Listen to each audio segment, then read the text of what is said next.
Suatu hari, saat kota Madinah sedang dalam suasana aman dan tenang, terlihat dari tepat ketinggian di pinggir kota, debu tebal yang mengepul ke udara. Debu itu semakin meninggi, bergumpal-gumpal hingga hampir menutupi angkasa. Angin yang bertiup menyebabkan gumpalan debu dari butiran pasir Sahara yang lembut dan terbang menghampiri pintu-pintu rumah di Madinah dan berhembus dengan kuatnya di jalan-jalan. Orang-orang menyangka ada badai yang menyapu dan menerbangkan pasir, tetapi kemudian dari balik tirai debu itu mereka mendengar terbesit kabar tentang kedatangan kafilah besar yang panjang. Tak lama kemudian 700 kendaraan yang syarat dengan muatannya memenuhi jalan-jalan dan mengguncang Madinah. Orang-orang saling memanggil dan mengajak sesamanya untuk menyaksikan keramaian ini, serta turut bergembira atas kedatangan harta dan rezeki yang dibawa kafilah itu.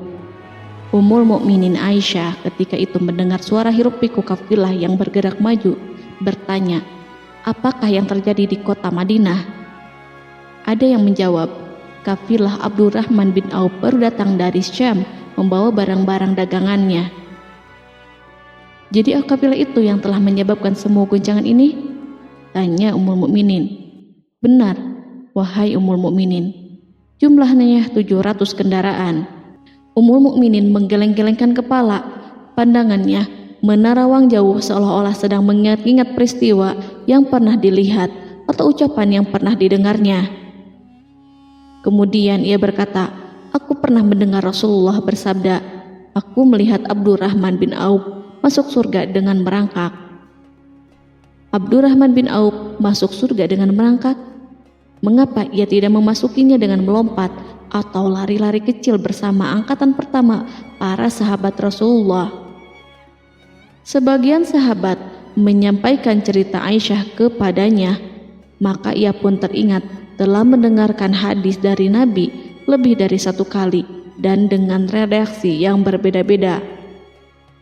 Sebelum tali-tali pengikat perniagaannya dilepas, Abdurrahman melangkahkan kakinya ke rumah Aisyah lalu berkata kepadanya, engkau telah mengingatkanku suatu hadis yang tidak pernah kulupakan, maka saksikanlah bahwa kafilah ini dengan semua muatannya beserta kendaraan dan perlengkapannya aku persembahkan di jalan Allah.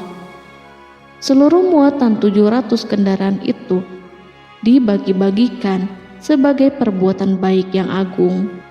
Peristiwa yang satu ini saja sudah cukup untuk mengukir sebuah gambaran yang sempurna tentang kehidupan sahabat Rasulullah Abdurrahman bin Auf. Dialah saudagar sukses yang lebih sukses daripada kesuksesan yang pernah ada. Dia merupakan orang kaya dengan kekayaan yang melimpah ruah. Dia adalah seorang mukmin yang bijaksana yang tidak ingin bagian dari keuntungan agamanya hilang begitu saja dan tidak sudi kekayaannya membuat dirinya tertinggal dari kafilah iman dan pahala surga. Untuk itu, ia mendermakan harta kekayaannya dengan kemurahan hati dan kesadaran nurani. Sebelum saya melanjutkan kisahnya, dimohon kepada pemirsa untuk menonton video ini sampai selesai, serta mohon dukung channel ini supaya semakin berkembang dengan cara like serta berikan komen positifnya. Semoga dukungan pemirsa menjadi pahala dan dimudahkan segala urusan pemirsa di dunia dan akhirat. Bismillahirrohmanirrohim. Abdurrahman bin Auf adalah seorang dari 8 orang yang lebih awal masuk Islam. Abu Bakar datang kepadanya menyampaikan Islam, termasuk kepada Utsman bin Affan. Abdurrahman bin Auf telah memasuki Islam pada permulaan dakwah, yakni sebelum Rasulullah memasuki Darul Arqam dan menjadikannya sebagai tempat pertemuan dengan para sahabatnya yang beriman.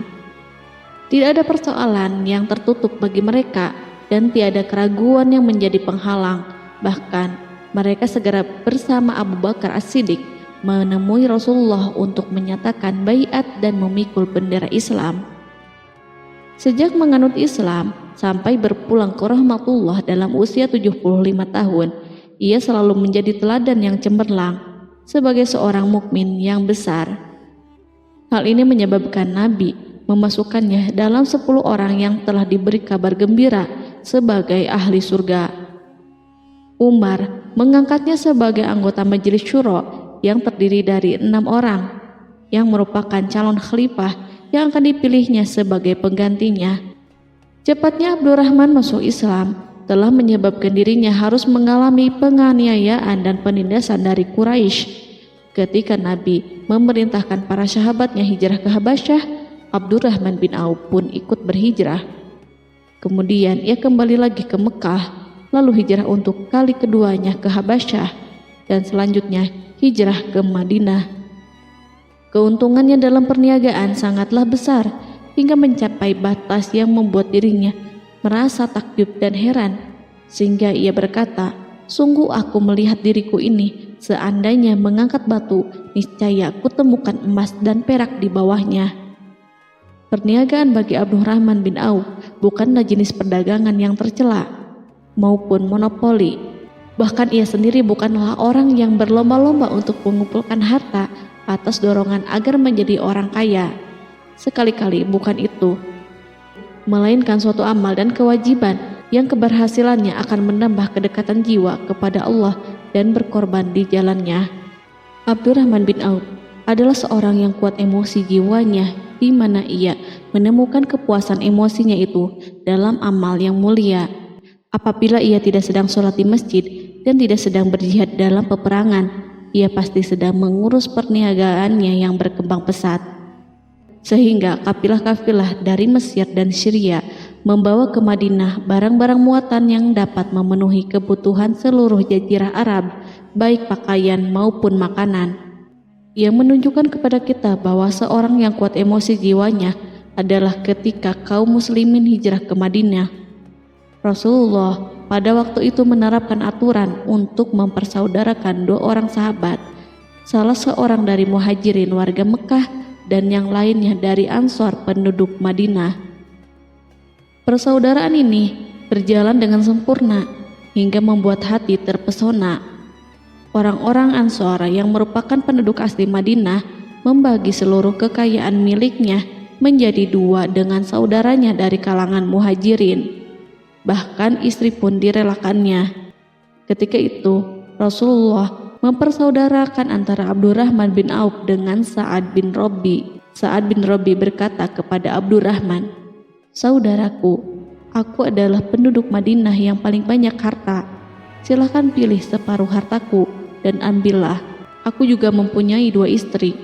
Perhatikanlah yang lebih menarik hatimu, dan aku akan menceraikannya sehingga engkau dapat memperistri dirinya." Abdurrahman bin Auf pun menjawab, "Semoga Allah memberkahi dirimu dalam istri dan hartamu. Tunjukkanlah kepadaku letak pasar." Abdurrahman pergi ke pasar. Ia berjual beli di sana dan mendapatkan keuntungan.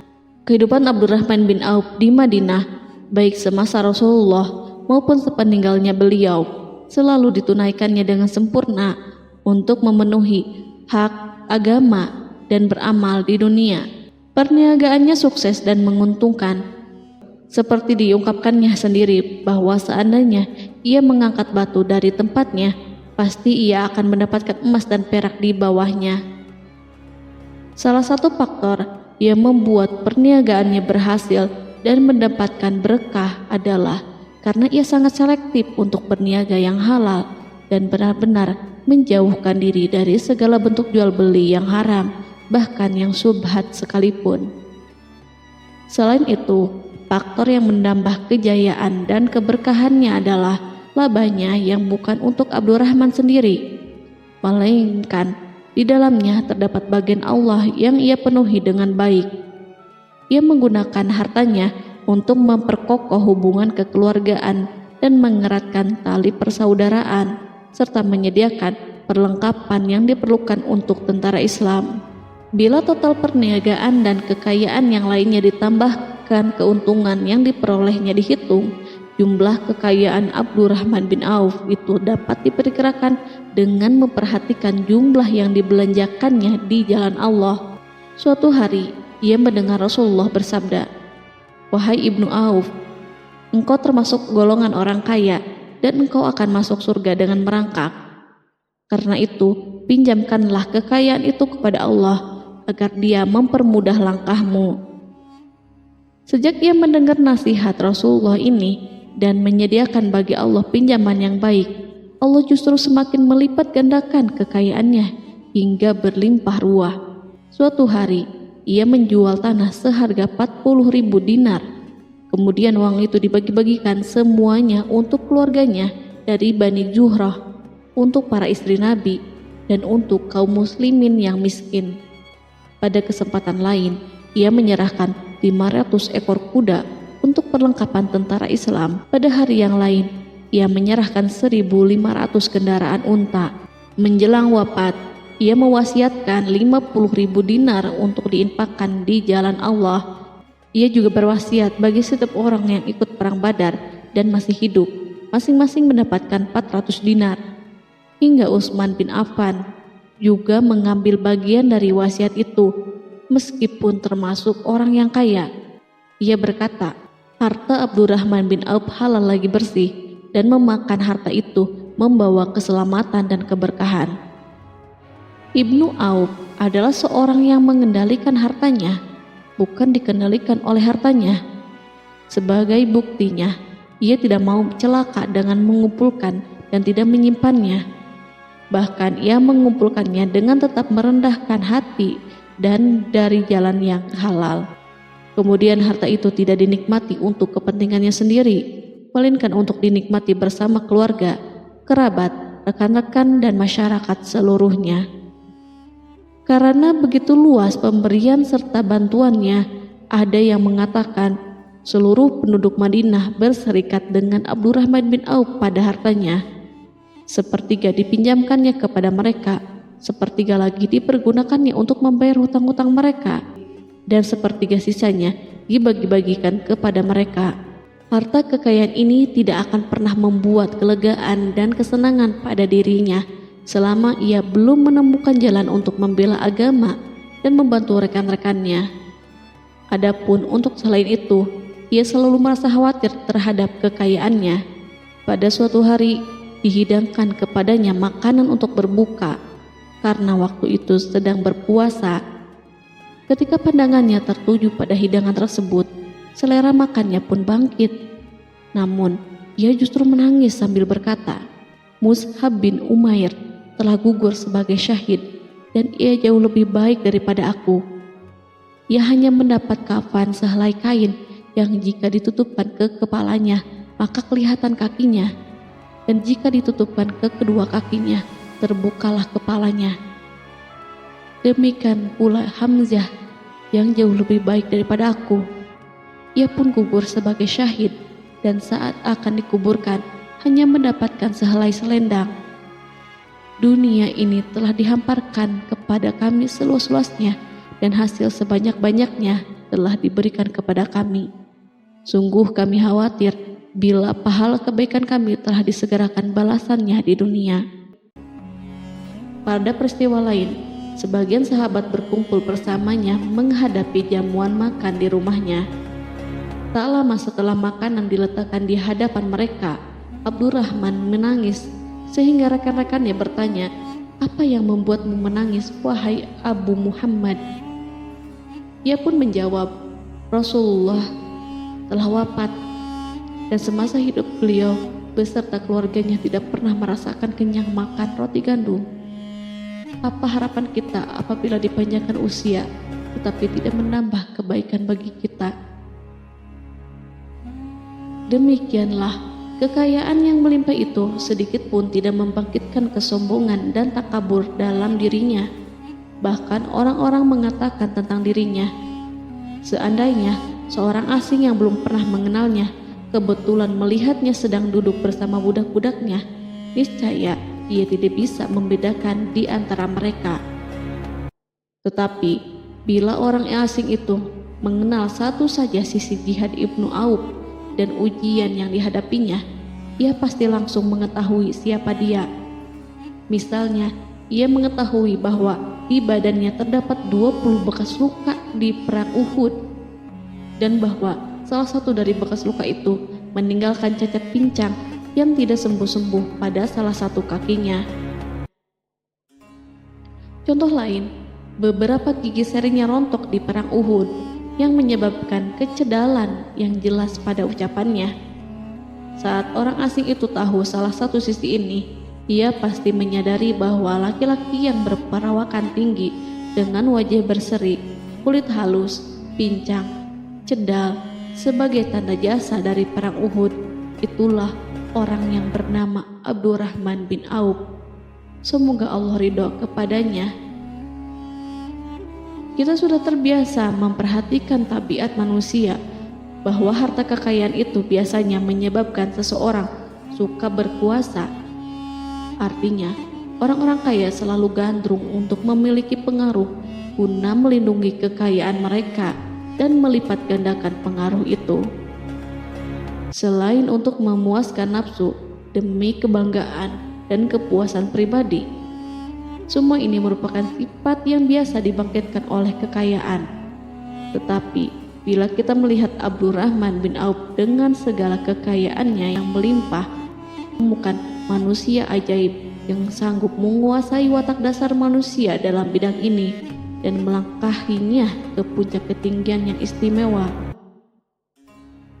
Peristiwa itu terjadi ketika Umar bin Khattab hendak berpisah dengan rohnya yang suci dan memilih 6 orang di antara mereka, para sahabat Rasulullah, agar memilih salah seorang di antara mereka untuk menjadi khalifah yang baru. Pada waktu itu, semua jari menunjuk kepada Ibnu Auf. Bahkan sebagian sahabat telah menegaskan bahwa dialah yang berhak menjadi khalifah di antara 6 orang itu. Namun, ia menjawab, "Demi Allah, seandainya diambilkan pisau lalu ditaruh ke atas leherku, kemudian kalian menusukkannya sampai tembus, itu lebih baik aku sukai daripada menerima jabatan tersebut." Demikian, saat awal 6 orang terpilih itu mengadakan pertemuan untuk memilih salah seorang di antara mereka untuk menjadi khalifah yang akan menggantikan Al-Faruq, Umar bin Khattab, Abdurrahman telah menyatakan kepada mereka bahwa ia telah melepaskan haknya yang dilimpahkan Umar kepadanya sebagai salah seorang dari 6 calon yang akan dipilih menjadi khalifah. Dengan demikian, kewajiban mereka untuk melakukan pemilihan itu terbatas di antara mereka yang berlima saja. Sikat juhudnya terhadap jabatan dan pangkat ini dengan cepat telah menempatkan dirinya sebagai hakim di antara 5 orang tokoh terkemuka itu. Mereka menerima dengan senang hati agar Abdurrahman bin Auf menetapkan pilihan kepada khalifah itu terhadap salah seorang di antara mereka berlima. Ali mengatakan, "Aku pernah mendengar Rasulullah menyifatimu bahwa engkau adalah orang yang dipercaya oleh penduduk langit dan dipercaya pula oleh penduduk bumi." Ibnu Auf akhirnya memilih Utsman bin Affan untuk jabatan khalifah dan lainnya pun menyetujui pilihannya. Itulah hakikat seorang laki-laki yang kaya raya dalam Islam. Apakah Anda telah memperhatikan bagaimana Islam telah mengangkat dirinya jauh di atas kekayaan dengan segala godaan dan penyesatannya itu, dan bagaimana ia menempa kepribadiannya dengan sebaik-baiknya? Pada tahun 32 Hijriah, tubuhnya berpisah dengan roh. Ummul Mukminin Aisyah memberinya kemuliaan khusus yang tidak diberikan kepada orang lain dengan memberikan usulan kepadanya ketika ia masih terbaring di ranjang menuju kematian agar bersedia dikuburkan di pekarangan rumahnya berdekatan dengan Rasulullah, Abu Bakar, dan Umar. Namun ia memang seorang muslim yang telah dididik Islam dengan sebaik-baiknya, sehingga merasa malu bila dirinya diangkat dan disandingkan dalam kedudukan tersebut. Selain itu, ia telah membuat janji dan ikrar yang kuat dengan Utsman bin Maz'un, yakni jika salah seorang di antara mereka meninggal sesudah yang lain, hendaklah ia dikuburkan di dekat sahabatnya itu. Saat rohnya bersiap-siap memulai perjalanan yang baru, air matanya meleleh, sedangkan lidahnya bergerak-gerak mengucapkan kata-kata, "Aku khawatir dipisahkan dari sahabat-sahabatku karena kekayaanku yang melimpah ruah." Namun, ketenangan dari Allah segera menyelimutinya. Lalu senyuman tipis menghiasi wajahnya disebabkan sukacita yang memberi cahaya dan kebahagiaan yang menenteramkan jiwa. Ia memasang telinganya untuk menangkap sesuatu, seolah-olah ada suara yang lembut merdu yang datang mendekat. Ia sedang mengenang kebenaran sabda Rasulullah yang pernah beliau ucapkan, Abdurrahman bin Auf di dalam surga. Ia barangkali juga sedang mendengarkan janji Allah dalam kitabnya. Orang yang menginfakkan hartanya di jalan Allah, kemudian tidak mengiringi apa yang diinfakkan itu dengan menyebut-nyebut dan menyakiti perasaan penerima, maka memperoleh pahala di sisi Rabb mereka. Tidak ada rasa takut pada mereka dan mereka tidak bersedih hati. Quran Surat Al-Baqarah ayat 262.